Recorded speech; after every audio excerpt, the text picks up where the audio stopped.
मी doctor Rajendra Barve turning point या पॉडकास्टमध्ये तुमच्या सगळ्यांचं स्वागत करतो आहे.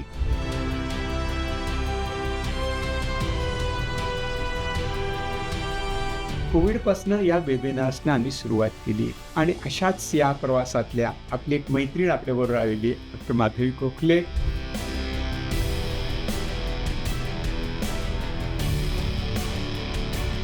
हे सगळं घडताना तुझ्या आयुष्यातले टर्निंग पॉइंट काय? मी सतत त्यांना काहीतरी सांगायचंय, असं एक वाटायचं की ह्याच्यामध्ये संवाद हरपलेला आहे. त्या प्रश्नाचं उत्तर मला इथे शिकताना मिळालं. शिक्षण हे आनंददायी असतं, माध्यमिक करताच असतं असं नाही. शिकणं हे अनुभव तुम्ही कसा भोगता आहात, परत असं आहे की तुम्ही जितकं वापराल तितका त्याचा तुम्हाला फायदा होईल. आणखीन जे बरोबर पार्टिसिपंट होते आपल्याबरोबर, त्यांचे काय अनुभव होते? परदेशामध्ये अरे इथे कोण मराठी बोलतंय, आणि मग त्या आल्या मागे वगैरे, आमच्या गप्पा चालू झाल्या. त्यांनी तुमच्याकडे कोर्स केला होता. तुझ्या वेबिनारमधून तू काय सांगत असतेस? प्रत्येकाकडे हिरा आहे, तुम्ही पैलू पाडायचे, नको असलेला भाग आपण काढून टाकूया की माझ्या हातात काय आहे आणि माझ्या हातात काय नाही. मी जर आज हे बघितलंय आणि दिवसभरामध्ये मला हे कळलं तर मग एक शाबासकी आपण आपल्याला द्यायला पाहिजे. आयुष्य एका वाक्याने बदलू शकतं. एखादं उदाहरण? एकाकीपणाकडनं एकांताकडे.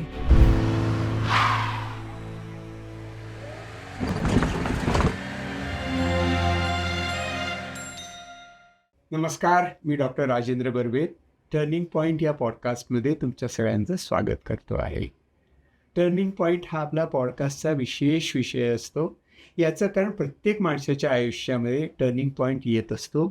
वळणदार असतो, वळसेदार असतो, सहज येतो, कधीकधी घडवून आणावा लागतो, कधीकधी आपल्यावर येऊन कोसळतो. पण प्रत्येक टर्निंग पॉईंटनंतर आपल्या आयुष्यात नक्कीच बदल होतो. तो होकारात्मक बदल आपल्याला करायचा असतो. तर या सगळ्या गोष्टीचा आम्ही गेली 5.5-6 वर्षाविषयी विचार करतो आहोत. त्यातला आमच्या आयुष्यातला सगळ्यात महत्त्वाचा टर्निंग पॉईंट ठरला आता कोविड. कारण कोविडपासनं या वेबिनार्सनं आम्ही सुरुवात केली. कारण असं वाटत होतं की सगळ्या समाजाला बोलण्याची गरज आहे. ते आपापसात बोलत आहेत, पण त्यांना काहीतरी सांगायचं आहे. आम्हाला सांगायचं आहे, लोकांना ऐकायचं आहे. काय ऐकायचं आहे? तर आपली मानसिकता कशी बदलते आणि ती कशी अधिक विकसित करता येईल, मनाविषयी अधिक चांगल्या जाणीवा कशा निर्माण करता येतील, याच्याविषयी आम्ही कामाला सुरुवात केली. आणि गेली 5.5 ते 6 वर्ष आम्ही अनेक वेबिनार्स केलेले आहेत. जवळजवळ 700-800 तास आम्ही या माध्यमातून बोलतो आहोत. आम्ही म्हणजे मी आणि संवेदन गुरुकुल. तर या सगळ्या माध्यमाचा अनुभव आहे आणि या माध्यमातनं आमच्याबरोबर खूप आमचे साथीदार पुढे आले. आणि गंमत म्हणजे त्यांनीही आपले वेबिनार वेगळ्या प्रकारे सुरू केलेत, वेगळ्या प्रकारे पॉडकास्ट सुरू केलेले आहेत. आणि महत्त्वाची गोष्ट म्हणजे या वेबिनारच्या प्रोसेसमध्ये जे आमच्या बरोबर आले, जे पार्टिसिपंट होते, सहभागी होते, ते सगळे अडल्ट होते, मोठे होते, ज्यांची सगळे शिक्षण झालेलं होतं. डॉक्टर्स होते, इंजिनियर्स होते, ॲडव्होकेट्स होते, आर्किटेक्ट्स होते, सिनियर सिटीझन होते. म्हणजे काही लोकांनी आपल्या शाळा कॉलेज सुरू तर अनेक वर्ष झाली होती, पण शिकण्याचा एक नवीन माध्यम त्यांना सापडलं असं आम्हाला वाटलं. आणि अशाच या प्रवासातल्या आपली एक मैत्रीण आपल्याबरोबर आलेली डॉक्टर माधवी कोखले, वेबिनारचे साथी, सहभागी आणि एकदम ॲक्टिव्ह पार्टिसिपंट. आणि तर तिच्याशी आम्हाला बोलायचं आहे की हे शिकण्याचं नवं माध्यम कसं आहे, ते आपण कसं आत्मसात करायचं आणि त्यातनं काय काय मिळतं आहे आणि आपल्या आयुष्यात कशी वळणं येतात. तर तुझा पहिला प्रश्न माधवी हा आहे की हे सगळं घडताना तुझ्या आयुष्यातले टर्निंग पॉईंट काय आहे? टर्निंग पॉइंट म्हणण्यापेक्षा अनेक टर्निंग पॉइंट्स आहेत. पण त्याच्यातला एक टर्निंग पॉइंट असा होता की लहान माझी मुलं ज्यावेळेला होती त्यावेळेला मी सतत त्यांना काहीतरी सांगायचे आणि असं एक वाटायचं की ह्याच्यामध्ये संवाद हरपलेला आहे. म्हणजे मी मुलांबरोबर संवाद करत नाहीये आणि हे शिकायची कुठेतरी खरंच गरज आहे असं मला वाटलं. आणि मी जेव्हा जेव्हा बाकीच्यांशी बोलायचे ना त्यावेळेला ते ते कळत नव्हतं त्यांना की अरे हे काय बोलतेय हे. त्या प्रश्नाचं उत्तर मला इथे शिकताना मिळालं. आणि मग संवाद म्हणजे काय, संवाद कोणाकोणात घडतो, त्याचं महत्त्व काय आहे, हे एक मला कळलं. आणि दुसरा सगळ्यात खोपलेला एक प्रश्न होता की एक तरुणी माझ्याकडे आलेली होती राहायला आणि तिला वॉशरूममध्ये जायचं होतं आणि ही तरुण पिढी जी आहे ही प्रायव्हसी याच्यावरती खूप जोर देणारी आहे. आणि वॉशरूमला जाताना तिला तिचा फोन हवा होता की मी एकटी इतक्या वेळ कशी राहू.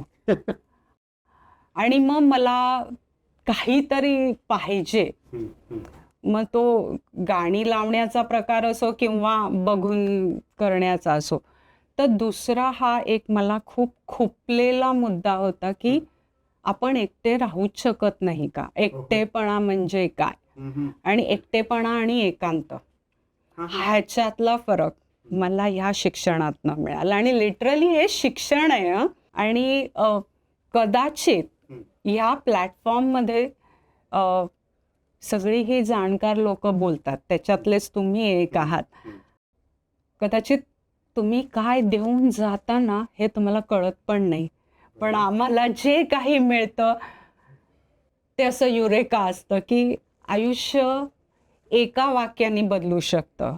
एक तुम्हाला अतिशय महत्त्वाचा इन्साईट त्याच्यातनं मिळतो आणि मग अनेक पैलू त्याच्यातनं उलगडत जात आहेत असं मला अनुभवायला मिळालं. एखादं उदाहरण म्हणजे एकाकीपणाकडनं एकांताकडे. हे मला याच्यातनं कळलं की हां, मी एकटी असले तरी मी एकाकी नाही आहे. मी आहे ना माझ्याबरोबर. आणि मी माझ्याबरोबर असणं या मनाच्या अभ्यासातनं मला कळलं. आणि हा एक महत्त्वाचा भाग होता की नाही ठीक आहे ना, कोविडमध्ये एकटं राहायला लागले. दरवाजा उघडून बाहेर जाऊ शकत नाही आहात तुम्ही आणि एका घरामध्ये तुम्ही एकटे बंद आहात, पण तो एकांत होता. आणि हे ह्या शिक्षणातनंच मिळालं.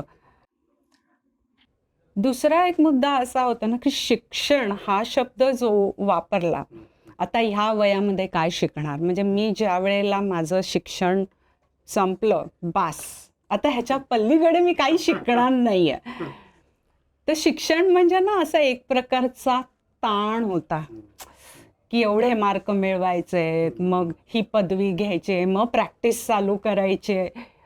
हा ताण आहे ना, हा नको होता मला, म्हणून शिकायचं नव्हतं. पण हे ज्या वेळेला कोर्सेस करतो किंवा वेगवेगळ्या पद्धतीचे अगदी कुठेही बसून तुम्ही करू शकता आहात आणि त्याच्यातनं जे मिळतं ते शिक्षण आहे हे नंतर कळलं. हे आधी फन पार्ट म्हणून होतं, रे बघू काय आहे कसं आहे, काही इंटेन्शनली केलं गेलं की नाही मला हे बघायचं आहे, मला शिकायचं आहे की माइंडफुलनेस बाबा हे काय आहे, काय असतं माहिती नाही आहे. आणि मग जर का कोणीतरी जाणकार व्यक्ती ह्याच्यावरती कोर्स घेऊन येते तर काहीतरी असेल ना त्याच्यामध्ये. आणि मग एकावर एक गोष्टी कशा फ्री मिळतात ना तेही कळत नाही तुम्हाला की अरे मी हे शिकायला गेले होते पण मला इतक्या 10 गोष्टी मिळाल्या. म्हणजे मी संवाद शिकायला आले पण मला कळलं इथे की मी माझी मैत्रीण पण कशी होऊ शकते. मग मी माझी मैत्रीण झाले तर मग मला लोकांशी बोलता येतंय किंवा न बोलता सुद्धा मला कळतंय. आता हा खजिना आहे ना आणि तुम्ही जितका काढाल तितका तुम्हाला तो मिळतो आणि तशी माणसं पण भेटत जातात तुम्हाला. तर मला वाटतं की शिक्षण नाही थांबत. आपण म्हणजे माझ्यासाठी हे शिक्षण म्हणण्यापेक्षा मजेचा भाग, आयुष्य जगण्याचा भाग झाला होता आणि ते काय असतं हे बऱ्यापैकी कळलं की नाही, अनुभवाचा पोत काय असतो ते मला पोळी करताना कळलं. ते मला अजिबात आवडत नाही पोळ्या वगैरे करायला. आणि मग पोळ्या करत असताना अरे, मी फ्रीजमधनं कणिक काढल्यानंतर त्याचा स्पर्श थोडा वेळ हातात कणिक राहिल्यानंतर बदलला. पोळी लाटत असताना त्या कणकेचा स्पर्श बदलला. म्हणजे मला स्पर्शाच्या एवढ्या व्हरायटीज मिळाल्या. दिसण्यातल्या वेगवेगळ्या गोष्टी दिसल्या की एकच पोळी आहे, लाटल्यानंतर त्याचा रंग कसा आहे, तव्यावर टाकल्यानंतर कसा रंग होतोय, आणि रोजची गोष्ट आहे पण मी बघतच नाहीये, अनुभवतच नाहीये. आणि मग प्रत्येक वेळेला त्याचा रंग बदललाय, वास बदललाय, आणि मग त्याचा आवाजही वेगळा येत असतो पोळपाट लाटण्याचा, तव्यावर पोळी टाकल्याचा, आणि तोंडात टाकल्यानंतर मग बका खाण्यापेक्षा चवीनी खाणं काय असतं. 32 वेळा दात चावून चावून खायचंय, 32 वेळेला चावून चावून खाण्यापेक्षा चवीनी मी खाल्लं तर ती गोष्ट आपोआप होते. म्हणजे ते शिकणं आणि हे अनुभवणं, हे मी शिकले. म्हणजे जे शिकले ते प्रत्यक्षात आणण्याचा प्रयत्न केला, लोकांना सांगायचा प्रयत्न केला. आणि तीही लोक ज्या वेळेला मला असा काहीतरी अनुभव शेअर करतात ना, त्यावेळेला तो असा बिंगो पॉइंट असतो की वा, क्या बात आहे. माइंडफुलनेस मध्ये आपण माइंडफुल इटिंग केलं आणि वेगवेगळे अनुभव घेतले. ते अनुभव तेव्हा खूप असे एक्साइटिंग वाटतात, पण ते आपल्याला खूप एक इन्साईट देतात. मला असं वाटतं की शिकण्याच्या या प्रोसेसमध्ये एखादी गोष्ट समजणं, ती उलगडणं आणि त्याप्रमाणे जगणं, याने जो प्रवास घडत जातो, म्हणजे इन्साईट येते, समज येते, जगणं बदलतं, हा खूप छान अनुभव आहे असं मला वाटतं. जे आपण आपल्या वेबिनारमध्ये मी अनेकदा सांगत असतो की शिकणं म्हणजे काय आहे, तर श्रवण आहे, चिंतन आणि मनन आहे, निधिध्यास आहे. असं आपण नेहमी सुरुवातीच्या पहिल्या सेशनमध्ये मी सांगत असतो की तुम्ही ऐकत असताना सगळे तुमचे पूर्वग्रह बाजूला ठेवा आणि ऐका, म्हणजे तुम्ही फ्रेश होऊन ऐका. म्हणजे मी सांगतो ते बरोबर आहे म्हणून नव्हे, तर काय सांगतो हे तर ऐका, मग ठरवा काय आहे ते, मग त्याच्यावरती विचार करा आणि तो ते प्रत्यक्षात उभा. आधीच्या बोलण्यानं मला तर असं वाटतंय की शिक्षणाची जी एक क्रूढ परंपरा आपल्याकडे, परंपरागत शिक्षणाची जी पद्धत आहे, त्याच्यामधनं शिक्षण हे आनंददायी असतं, मार्गमोकळे करताच असतं असं नाही. तर शिक्षण हा स्वतःचा शोध आहे, स्वतःच्या बुद्धिमत्तेचा शोध आहे, बुद्धिमत्तेचा कस लागण्याचा शोध आहे. ही गोष्ट आपल्या शिक्षणातून जवळजवळ बाद झालेली आहे आणि ती या माध्यमातनं आपण आजमावण्याचा प्रयत्न करतोय. खरं म्हणजे हे माध्यम इलेक्ट्रॉनिक जे इंटरनेटवरनं होणारे वेबिनार्स हे खूप डिस्टंट आहे, म्हणजे समोरासमोर काही नाही आहे.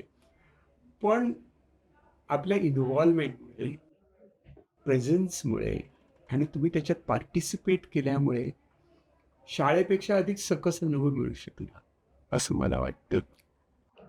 हा अनुभव कसा घ्यायचा हे एकतर तुम्ही शिकवलात.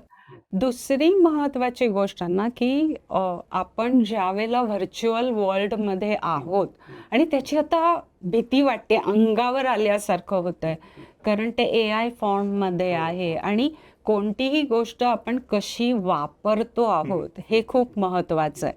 आता हा पॉडकास्ट काही मिनिटांचा आहे, ज्यावेळेला आपण स्क्रोल करतोय ते सेकंदाचं आहे. तर मला जर आतमध्ये काही घ्यायचं असेल तर इतक्या वेळ बघायला पाहिजे, आणि ते ह्या शिक्षणातनं आपोआप होतं. ॲक्च्युअली आपल्या वयामध्ये हे खूप सहज साध्य आहे की आपण 2.5 तास बसू किंवा 2 तास ब्रेक घेऊन बसू आणि शिकू. पण मला वाटतं ही नाण्याची दुसरी एक बाजू व्हर्च्युअल लर्निंगमधली आलेली आहे की शिकायला काही कशातनंही आपण शिकू शकतो. पण मी या माध्यमाचा असा चांगल्या पद्धतीने उपयोग करून घेऊ शकते, हे मला खूप महत्त्वाचं वाटतं. दुसरी महत्त्वाची गोष्ट की व्हर्च्युअल लर्निंग आहे की जिथे तुम्ही आमने सामने नाही आहात, पण तरीसुद्धा तुमचा एक चांगला कनेक्ट तयार होतो, एक बंध तयार होतं. आणि माझा स्वतःचा अनुभव असा आहे ना, की असे व्हर्च्युअल क्लासेस घेतले आणि एकदम समोरासमोर आल्यानंतर जो असा आनंद होतो, की अरे आपण इतके दिवस भेटतो आहोत. तर तोही आयुष्यातला महत्त्वाचा भाग आहे. म्हणजे शिकणं मला वाटतं हे अनुभव जो कसा घेतो आहोत, म्हणजे माइंडफुलनेसमधला हा एक भाग पण आहे आपला, की तुम्ही कसा भोगता आहात, कसा तो अनुभव घेता आहात, तो महत्त्वाचा आहे. त्याच्यामुळे डेफिनेटली हे माध्यम आपण कसं हाताळतोय हे ते मला वाटतं जास्त चांगल्या पद्धतीने आपण हाताळतो आहोत आणि उपयोग करून घेऊ शकतोय. आणि परत असं आहे की तुम्ही जितकं वापराल तितका त्याचा तुम्हाला फायदा होईल. नाहीतर ते आम्ही सुरुवात केली या अशा प्रकारच्या वेबिनार्सना, तेव्हा आम्हाला पण खरं म्हणजे कोविडच्या काळामध्ये आम्ही चाचपडत होतो. कारण आम्हाला एक विशिष्ट हेतूने आम्हाला काम सुरू करायचं होतं. पण हा हेतू कोणाच्या डोक्यात आहे हे आम्हाला नीटसं समजत नव्हतं. पण नंतर जसं आम्ही काम करत गेलो तसतसे आता इतके वेबिनार केले म्हणजे लोकांना ते आवडतंय असा त्याचा अर्थ होतो. आणि लक्षात येतं की शिक्षण हे ग्रॅज्युएशन नंतर संपत नाही. खरं म्हणजे ग्रॅज्युएशन नंतर फक्त सर्टिफिकेट मिळतं आणि त्याच्यामध्ये या माध्यमाचा उपयोग करून घेणं महत्त्वाचं आहे. म्हणजे आता हे पॉडकास्ट आपण करतो आहोत, वेबिनार करतो आहोत. याच्यामधनं जे आपल्यापर्यंत कधीच पोहोचूच शकणार नाहीत. मला या गोष्टीची खूप खूप आनंद झाला, की वेबिनार करत असताना अनेकदा काही काही नेदरलँडमधले कोणी पार्टिसिपंट होते, सिंगापूरमधले होते, चायनामधले होते. म्हणजे सुरुवात करत असताना आपण आपल्या परिसराचा विचार करत असतो. पण विद्यार्थी कुठे-कुठे आहे शिकणारा, शिकण्याची इच्छा असलेली माणसं जिथे-जिथे आहेत, तिथपर्यंत आपण पोहोचू शकतोय, हा करणाऱ्या माणसाला पण खूप मोठा आनंद होता. आणि असं वाटत होतं, की यांना आणखीन आपण काय देऊ शकतो? आपल्या पोतडीत खूप काही भरलेलं आहे. कसं कसं द्यावं असा आमच्याकडे प्रश्न होता. तर एक पार्टिसिपंट म्हणून कसं वाटलं? पार्टिसिपंट म्हणून अगदी प्रामाणिकपणे सांगू, मला ना एवढ्या मोठ्या माणसाबरोबर बोलायला अरे बापरे! मिळतंय, हेच खूप होतं. हे तुम्हाला जरी अरे बापरे वाटलं ना, तरी आता मी ज्यावेळेला पार्टिसिपंट म्हणून असते, त्यावेळेला ती माझ्यासाठी खूप महत्त्वाची गोष्ट असते. मी ज्यावेळेला बोलते ॲज अ पार्टिसिपंट म्हणून, त्यावेळेला तो माझा कॉन्फिडन्स वाढतो. हां, येस. की मी बोलू शकते या माणसाबरोबर आणि या माणसाची जी डाउन टू अर्थ प्रवृत्ती आहे ना, ही मला भावते. इथे मी कनेक्ट होऊ शकते. तर शिकणं जे आहे ना, हे फक्त शिकणं मला असं वाटतं, की तो विषय असा नसतो. त्या माणसाकडनं पण आपण कित्येक गोष्टी शिकतो. म्हणजे मी एक गोष्ट अशी वाचली होती, की रवी वर्मांना चित्रकलेसाठी शिकवायला लहानपणी पाठवलं. तर ते काय करायचंय, की प्लेटमध्ये रंग समोरचा माणूस कसा मिक्स करतो आहे ते बघत होते. हां. आता जर का मी शिकायला गेले, तर मी कॅनव्हासवर बघेन का रंग कसा मिक्स करतोय हे बघेन. पण ते शिकणं त्यांचं तिकडनं होतं. त्याच्यामुळे इथे ही गोष्ट खूप महत्त्वाची होती, की जी जाणकार लोकं आहेत, ती या प्लॅटफॉर्मवरती आहेत आणि त्यांच्याकडनं आपण शिकतो. त्यांच्याबरोबर बोलायला मिळतं. हेही एक शिकणं आहे. प्रश्न विचारावा म्हणजे असं आवडतं आणि तुम्ही प्रश्न विचारा. मग सुरुवातीला मी म्हणायचं, की तुम्ही कोणीच प्रश्न विचारत नाही. की त्यांना काय त्यांना विषय समजत नाही की काय. मग हळू लक्षात आलं, की इतका मोकळेपणाने बोलण्याची सवय सवयच नाहीये. नाहीये. आपण बोलू शकतो, विचारू शकतो. आपल्या मनातल्या शंका आपण उपस्थित करून त्याचं निराकरण करून घेऊ शकतो. हे पण शिक्षण त्यातनं मिळत आहे होतं. ना. हे एक आमचं शिक्षण होतं, की आपण ओपन केलाय प्लॅटफॉर्म आणि लोक विचारत नाहीयेत. का विचारत नाहीयेत? तर आपण अधिक मोकळेपणाने त्यांना सामोरं गेलं पाहिजे. हे आमच्या लक्षात आलं. इट्स वंडरफुल एक्सपिरियन्स की अनेक काही आपले पार्टिसिपंट म्हणतात की पहिल्यांदाच मी असा प्रश्न विचारते कोणाला तरी, इथे मला कोणीतरी हे लावून दिलं आणि मी ते करते आहे. It is a beautiful experience. मला वाटतं की उद्याची जी म्हणजे उद्याचं जे जग आहे त्या जगामध्ये आत्ता आपण बोलतोय, उद्याच्या जगामध्ये कदाचित आपल्याला AI आपल्याशी बोलत असेल आणि AI आपल्याला सगळं शिकवत असेल. ते इतकं ह्युमन असणार नाही. परंतु दडपणपट कदाचित कमी होईल. कारण AI आपल्याला "अरे काय वेडपाटसारखे प्रश्न विचारतोस?" असं कधीच म्हणणार नाही. पण या नव्या मीडियमला आपण सामोरं गेलं पाहिजे आणि शिक्षणाचं वय विसरून शिकत राहिलं पाहिजे. असं एक मला या माझ्या वेबिनारच्या अनुभवानं वाटतं आहे. तर आणखीन जे बरोबर पार्टिसिपंट होते आपल्या वेबिनार त्यांचे काय अनुभव होते? तुम्ही नंतर खूप आपल्या ऑफलाईन सेशनमध्ये पण खूप गप्पा व्हायच्या. त्याच्यामध्ये काय ऐकायला मिळालं?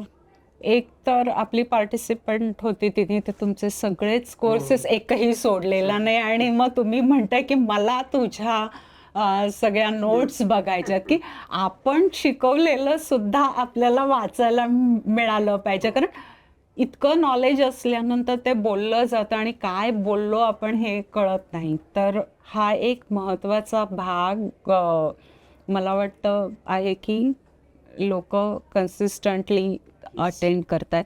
दुसरी महत्त्वाची गोष्ट अशी मला जाणवली ना की एक वयस्कर व्यक्ती होत्या तुमच्याकडे, त्या करत होत्या आणि त्यांना जमलं नाही मुंबईला ऑफलाईन सेशनला यायला. तर त्या माझ्याकडे आल्या होत्या आणि खूप एनर्जेटिक होत्या त्या आणि त्यांच्याकडनं बरंच काही शिकायला मिळालं मला की त्या का अटेंड करत होत्या की घरबसल्या आहे ते आणि त्यांना पण तो एक स्ट्रगल होताच ना. ते मारामारी असते ॲक्च्युअली की तो उघडा रे लॅपटॉप किंवा तो फोन घ्या, मग त्याच्यावर काय आहे, मग त्या मुलीला बोलवा आणि हे करा.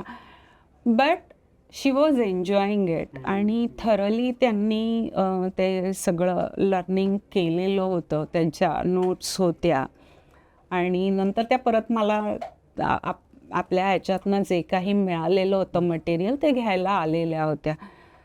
तर तो एक मुद्दा होता. नंतर अजून एक वयस्कर होत्या की ऑफलाईन सेशनमध्ये भेटल्या होत्या आणि आता त्या नाही आहेत.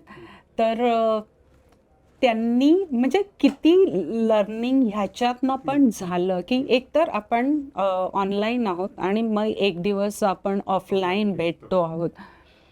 तर आम्हाला एक तुम्ही ॲक्टिव्हिटी दिली होती आणि त्यावेळेला त्या म्हणाल्या नाही करायचं आहे मला नाही बोलायचं आहे. एक प्रश्न मला असा पडला की बोलायचं नाही तर मग मी काय करू? म्हणजे मी तर काउन्सिलर नाही आहे, माझ्याकडे ते स्किल्स नाही आहे. आणि नंतर ना बोलले मी त्यांच्याशी जे काही मुद्दे होते त्याच्याप्रमाणे आणि नंतर मग त्यांनी मला सांगितलं की सॉरी मी खूपच ॲडॅमंट होते तुझ्याशी. सो हा एक अनुभव जो आहे ना की मान्य करणं की मी खरंचच ॲडॅमंट होते. सो ॲक्सेप्टन्स हा जो काही भाग आपण शिकलो हां की माइंडफुलनेसमधला हा एक महत्त्वाचा भाग आहे की ॲक्सेप्ट करा. अरे काय ॲक्सेप्ट करा? तर हा एक अनुभव आहे की त्यांनी असं हे नाही सांगितलं की मी ह्याच्यातनं शिकले बाबा किंवा मी हा अनुभव घेतला. मला काय दिसलं की एवढी मोठी व्यक्ती की जी मला नंतर सांगते आय एम रिअली सॉरी, मी खूप अडॅमंट होते, मी असं नको होतं करायला की ज्यावेळेला मी इथे आणि मी करणारच नाही, मी मान्यच करणार नाही, डॉक्टर म्हणतात ते मी ऐकणारच नाही. तर अशा प्रकारचे अनुभव मला आले. किंवा सगळ्यात मजेची गोष्ट म्हणजे परदेशामध्ये लंडनमध्ये मला मराठी कानावरती आवाज आला आणि आवाज आल्यानंतर एकदम घरी गेल्यासारखं हां, अरे इथे कोण मराठी बोलतंय आणि मग त्या आल्या मागे वगैरे आमच्या गप्पा चालू झाल्या. त्यांनी तुमच्याकडे कोर्स केला होता. हो, तर हो. अनुभव आमचे तिकडे चालू झाले आणि मग तो एक आपुलकीचा भाग होऊन बसो, की आपण एकत्र शिकतो आहोत आणि एकत्र शिकतो तर शिकतो. आपण परदेशात गेल्यानंतर त्याच्याशी कनेक्ट होतो. बरोबर. त्या विषयावरती कनेक्ट होतं. तर हा एक वेगळा अनुभव आहे. म्हणजे तो माझ्यासाठी महत्त्वाचा होता आणि तो मी छान पद्धतीने अनुभवला. मला वाटतं की आपण एक अनुभव घेण्याकरता एक अवसर उपलब्ध करून देतो, संधी उपलब्ध करून देतो, अवकाश देतो, वेळ देतो आणि बोलण्याची कॉन्फिडन्स देतो आणि त्यांनी इतक्या गोष्टी उमलत जातात, इतक्या गोष्टी घडत जातात, की खरं म्हणजे शिकवणाऱ्याला पण माहिती नसतं. म्हणजे हां, चांगलं होतं. पण तुम्ही तुमच्याकडनं ऐकून मला हे खूप छान वाटतंय, की अ, कशी त्याचा कसा परिणाम होत जातोय, त्यातनं काय-काय उलगडत जातंय, हे ऐकायला खूप छान वाटतंय. आणि मला वाटतं, की अ, अशा प्रकारे हे वेबिनार आम्ही करत राहणारच आहोत. तुझ्या वेबिनारमधनं तू काय सांगत असतेस? माझ्या ह्याच्यामध्ये मी जे चालू केलं माझ्या व्हेंचरचं नाव आहे नर्चर्ड इनसाइट. म्हणजे ते शहाणपण आपल्याकडेच आहे. ते फक्त एक्सप्लोर करायचं आहे. प्रत्येकाकडे हिरा आहे. तुम्ही पैलू पाडायचे आहेत. नको असलेला भाग आपण काढून टाकूयात. तर शरीराचे व्यायाम करतो आपण. मग मनाला जर सिक्स पॅक्स शरीराचे दिसतायत, मनाचं काय? तर मनाला पण काहीतरी आपण तयार करण्यासाठीचा एक प्रॅक्टिसिंग नर्चर्ड इनसाइट म्हणून एक मी भाग चालू केला होता, कोर्स म्हणूया. अशा पद्धतीने जातो की सकाळी तो 1 तासाचा प्रोग्राम असतो आणि मग त्याच्यामध्ये एक स्ट्रक्चर एकतर माझी सुरुवात ही नेहमी गोष्टींनी होते. म्हणजे माझा आत्ताचा जो चॅनल आहे त्याच्यात सुद्धा मी गोष्टीच सांगते, की बुलेट पॉइंट्समध्ये दिलं किंवा हे ह्याच्यात आहे दिलं ना, तर ते एकतर त्यावेळेला कळल्यासारखं वाटतं, प्रॅक्टिकल लाईफमध्ये ते कळत नाही. म्हणून ते गोष्टी स्वरूपात. आणि नंतर मग वेगवेगळ्या पद्धतीचे एक्झरसाइज म्हणू आपण, जे आपल्याकडे टूल्स आहेत.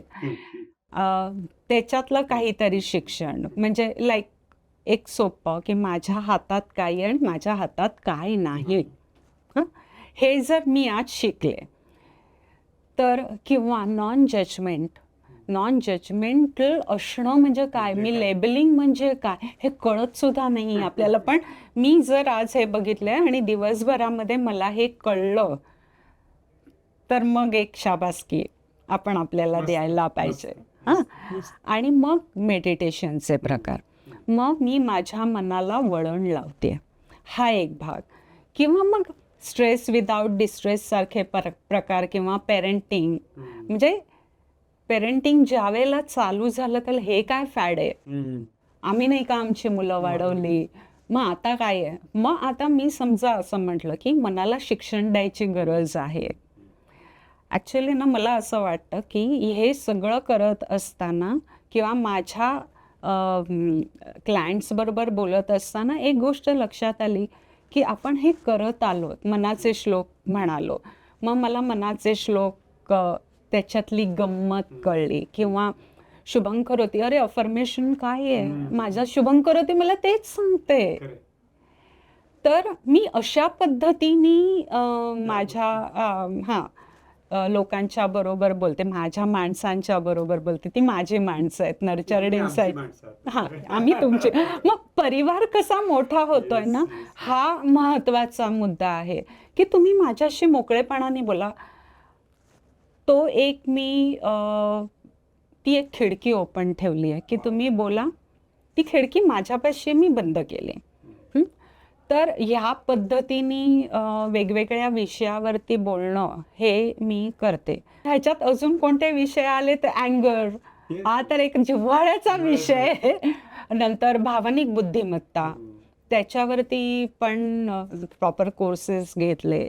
माइंडफुलनेसवरती पण घेते. पण माझं असं म्हणणं असतं की एकच्या एक करण्यापेक्षा जेवायला आपण सगळं घेतो ना, असं नाही म्हणत की मला हे नको, हे नको. मला भाजी पण पाहिजे, पोळी पण पाहिजे, आमटी पण पाहिजे, श्रीखंड पण पाहिजे किंवा हेल्दी फॉर्ममधलं मी काहीतरी घेईन, तर मग ह्या सगळ्याचा वापर जितका करता येईल आणि जेवढा मला माहिती आहे तेवढा मी द्यायचा माझ्या वेबिनारमध्ये किंवा माझ्या कोर्सेसमध्ये चॅनलवरती प्रयत्न असतो. मला असं वाटतं की बरोबर बोलत असताना, माधवीवर बोलत असताना वी आर इन्स्पायर्ड. या वेबिनार आणि एक प्रत्यक्ष पार्टिसिपंटशी बोलायला, अशा प्रकारे बोलायला पहिला प्रयत्न आहे. तर त्यातनं पण आम्हाला छान अनुभव आला मला आणि सगळ्या लोकांना आपल्या येईलच. आणि असं वाटतं की हे नवं माध्यम आहे ते आपण खूप आपलंसं केलं पाहिजे. त्याच्याकडे एक पर्क म्हणून किंवा काहीतरी आर्टिफिशियल किंवा त्यातनं काय मिळणार असं न बघता ओपनली आपण स्वीकारल्यानंतर खूप काही करू शकतो. आज इथे माधवी आल्याबद्दल खूप आभारी आहे आणि खूप मजा आली. पुन्हा भेटूया. येस, मलाही खूप मजा आली आणि माझ्यासाठी ही खूप भाग्याची गोष्ट आहे की तुमच्याबरोबर अर्धा तास बोलायला मिळालं. धन्यवाद. आतापर्यंत आपण बरेच वेबिनार केले, त्याच्यामध्ये पुष्कळ आपली रेकॉर्डिंग आहेत त्याची. या रेकॉर्डिंगच्या मदतीने आम्ही छोटी पुस्तकं तयार केली आहेत.